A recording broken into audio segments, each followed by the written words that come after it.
And we are back. Welcome back. Today we're stepping into the shadows.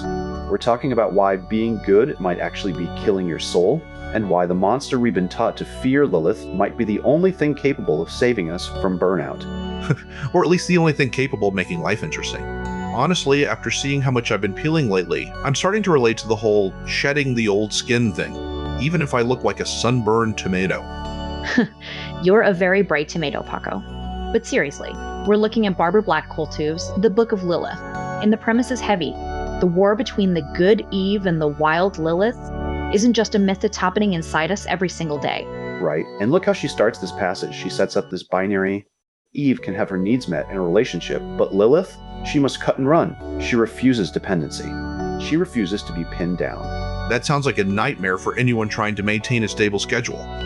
But it's more than just being difficult, Paco. Look at what she says next. Lilith is an aspect of the ego that needs the wilderness.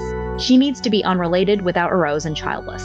It's a brutal way to put it. It sounds so lonely. But she connects it to Eve, who merely Eve's jealousy because she feels fettered to the earth by men and children. So it's a cycle. Eve is stuck in the domestic, the good, the predictable, and Lilith is out in the dark, just wandering. And it gets darker. She brings in the myth of Lamia, this creature that brings dead children into the world. It's terrifying. Are we really going to talk about child-killing demons as a metaphor for productivity? Because that's a bit much, even for this show. Jane, you're here. We were just getting to the juicy, terrifying parts. I see you're already halfway into the abyss. Fine. But if we're discussing this, let's be real. The child-killing part is clearly a projection of how much women hate the nurturing role when it becomes a prison. Exactly, that's the thesis. Let's look at the Zohar quote here. Lilith sees Evelyn clinging to Adam's side, and she just flies away. She goes to the Red Sea, she's gone. And then she comes back for revenge to ever after wreak her revenge on the children of mankind. Which, if you look closely at the text, is where the psychology gets really visceral. Koltuv points out that clinging is the problem. She says women who have these strong infantile needs for love and approval are the ones Lilith strangles. That's a heavy way to frame dependency. But look at the contradiction she highlights right after. This is where the book gets wild. Lilith is sometimes the one playing with babies, making them smile and dream. Wait, so she's a nursery rhyme character and a murderer? She is. She causes the tangle of hair in the lauder and the light, but she also causes epilepsy, strangulation, and death. It's the duality of the instinctual. It's either pure, life-giving play or total, unbridled destruction. There is no middle ground when you're dealing with the primordial. And that's the unbecoming we're talking about. The murderous rage of Lilith shows up when the Eve side is pushed too far. Like when a woman is trying to juggle a career, kids, and a marriage, and she's exhausted, she feels that fiery uprush. It's more than stress. The author says this rage comes most often when the mother herself is in need of mothering. It's the rebellion of the self against being a mere utility for others. That hit hard. That's not a tangent. That's a direct hit to the solar plexus. It ties back to everything we said about toxic productivity. We try to be the angel in the house, which, by the way, the author includes this incredible personal account of a woman who literally says she had to strangle that persona in self-defense. I caught her by the throat. I did my best to kill her. That is the most relatable thing I've heard all week. But the tragedy is when that split becomes self-destructive. Like when it manifests as eating disorders, the binging and purging cycles. It's the Ev trying to control the Lilith through starvation or deprivation. So, how do we stop the killing? How do we stop the strangling? Well, she mentions a love receipt with a magic egg and a mirror. Sounds like a lot of word for a date. It's a metaphor, Paco. The mirror is the key. You need the mirror to transform the destruction into self-acceptance. And then there's the Solomon story. A total wait what moment. He's presented with two women claiming the same baby. One baby is dead, one is alive. And he threatens to cut the baby in half. Classic legal drama. But the true mother is the one who says, give it to her, but do not destroy the child. Because the true mother has integrated the split. She doesn't need to possess the child or kill the instinct. She uses wisdom of the heart to protect the life. It's about moving from the clinging of Eve and the flight of Lilith into a state where you can actually inhabit your own skin without being consumed by the roles you play. A heavy place to leave it. Next time, we'll look at how to actually use that mirror without losing your mind. All right, we talked about the psychological tension, but now we're looking at the actual methods used to kill the vibe. Or, well, to kill Lilith. And it's not subtle, is it? The chapter title alone is Cast Out and Redeemed, but the first half, it's just suppression. It's brutal. Look at this description of these Babylonian incantation bowls. They weren't just trying to ignore her, they were trying to physically pin her down. They used iron. An iron peg in her nose? An iron pinch in her mouth? Honestly, that sounds like a very intense way to handle a disagreement in a relationship. It's not a disagreement, Paco. It's an exorcism. They're literally trying to bind her limbs with iron and her feet with stone. Right, but look at the imagery here. They're using these bowls to write Divins Writs to her. They're essentially saying, you are officially evicted from reality. And it's more than physical binding. It's a verbal eviction. Listen to this. They call her a hag, a ghoul, a snatcher. They're using every slur in the book to strip her of her dignity. It reminds me of how we talk about difficult people today. We don't use iron pegs, but we sure do use labels to make them disappear. Oh, she's just toxic, or she's just unstable. Exactly. You don't have to use a magic formula to cast someone out of your social circle. You just have to label their autonomy as madness. And it gets even more, well, grim. Look at this tale from the Brothers Grimm. Lilith appears as an owl, this massive, horned, terrifying thing perched in a barn. And the villagers don't try to understand the owl. They don't ask why it's there. They grab pitchforks and scythes. And the brave hero, he makes it to the 5th rung of the ladder, and then he's out of there. Yeah, the bravest man in the village is the first one to run. But look at the end of the story. The villagers are so terrified of this presence that they basically pay the farmer to let them burn the whole barn down. Where the barn had once stood, nothing but gray ashes remained. That's a metaphor for the unbecoming we talked about earlier. When we can't integrate the shadow, we suppress it and burn the whole structure down. We destroy the barn, the space where life happens, just to get rid of the monster. It's a scorched earth policy for the psyche, and it goes beyond European folklore.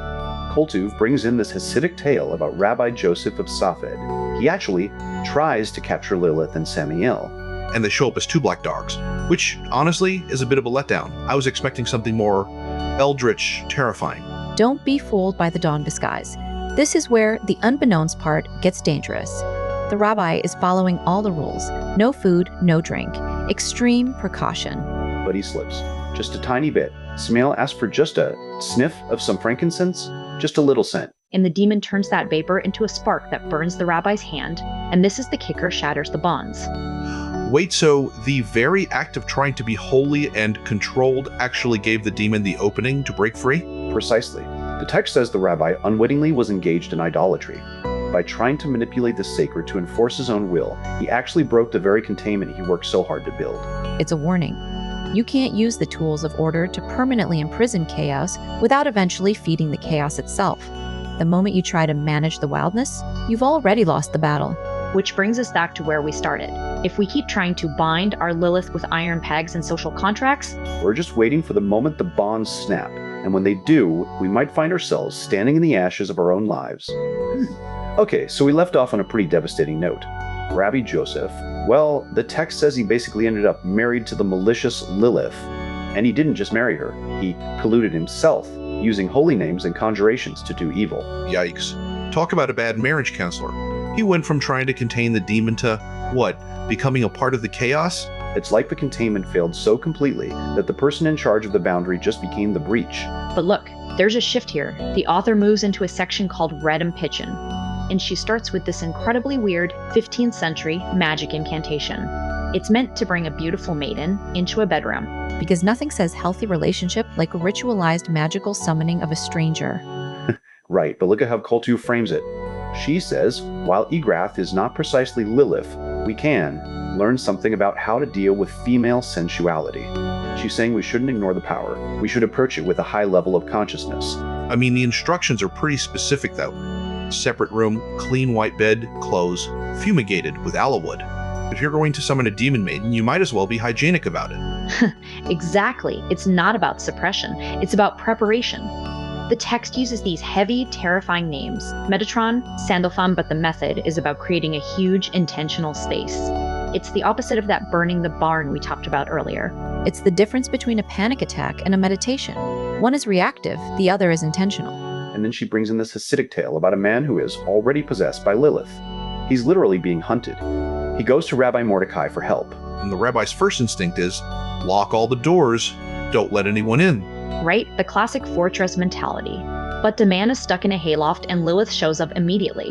She says, "Come down to me." And here's the hook. The man doesn't just cower. He actually interrogates her.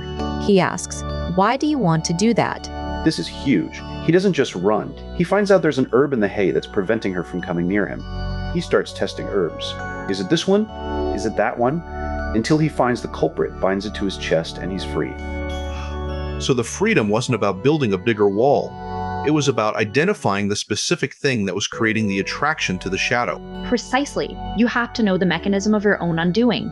It reminds me of the story of Haanaan and the frog that she brings up next. This one is, honestly, it's a bit surreal. A man buys a silver box, finds a frog, and just decides to take care of it. A frog. He spends his entire life savings feeding a frog? That is some serious commitment to a pet. But look at the payoff. He builds the frog a cabinet, then a room, then the finest foods. He literally goes broke for the frog. And the frog rewards him. It gives him the ability to understand every language, even the speech of birds. It brings him jewels and healing herbs. But then, and this is the part that gave me chills, the frog reveals its identity. It says, "I am the son of Adam and Lilith." Wait, so the treasure he's been nurturing is literally the offspring of the very thing he was supposed to fear? It's such an integration. He didn't fight the offspring, he fed it. He cared for the wild part of the lineage until it became a source of wisdom rather than a source of terror. It perfectly illustrates what the author is saying. Enlightenment comes from intentionally taking in and caring for this offspring of Lilith. It's the antithesis of the burning the barn metaphor. Instead of burning the structure because of the owl, Haanaan builds a palace for the frog. I mean, I'm not saying I'm ready to go broke for a frog, but I get the point. You have to stop treating your shadow like an intruder and start treating it like a guest you haven't met yet. Just don't expect the guest to pay rent. True, but the text ends on this incredible note with the Queen of Sheba. She goes to Solomon to prove him with hard questions. And the author says she does this in a Lilith-like manner. She uses temptation, riddles, and testing. She's using her wild energy to engage his wise energy. And it works. She sees the truth for herself. She says, "The half was not told me." It's that final, beautiful loop. The Lilith side of her, the side that is testing, tempting, and searching, is exactly what allows her to receive the Solomonic wisdom. It's not about the victory of one over the other. It's the collision of the two that creates the expansion. Which brings us back to the very beginning of the book, The Terrifying Struggle. Because even with all this wisdom, the text ends with the angels trying to force Lilith back to Adam under threat of death. And the deal they strike, it's so bleak. She agrees not to harm the children if they don't put her name on amulets, but in return, she'll spitefully turn against her own if she can't get to the human infants. So the peace treaty is just a different kind of war. Exactly. The struggle isn't over. It's just moved from the battlefield to the nursery. And that's a perfect place to wrap up for today. Let's step away from the nursery for a second and clear our heads. Yeah, before the gloom settles in for good.